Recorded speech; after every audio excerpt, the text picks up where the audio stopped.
మంచిగా భోజనం ఉంటుంది. మనందరం చివరి ప్రార్థన. అందరు కళ్ళు మూసుకున్నాం, చివరి ప్రార్థన చేద్దాం. పరిశుద్ధుడా, జీవము కలిగిన తండ్రి, ఈ నామాన్ని బట్టి ప్రార్థిస్తా ఉన్నాం. అందరూ కూడా ఒకసారి రెండు చేతులు పైకెత్తండి. ఒకసారి ఈరోజు దేవుడు మిమ్మల్ని దీవించబోతున్నాడు. రెండు చేతులు పైకెత్తుతూ యేసుని ఒకసారి అందరూ కూడా దగ్గరగా ఆమేన్ చెప్తుండగా అందరూ కలిసి ఒకసారి యేసు నామములో దేవుడు దీవించునుగాక.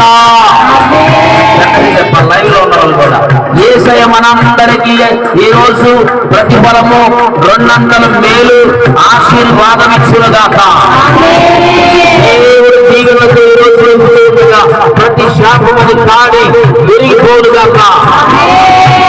ఏ సమస్యతో వచ్చావో, ఏ బాధతో వచ్చావో, ఏ రుగ్మతతో వచ్చావో దేవుడు నిన్ను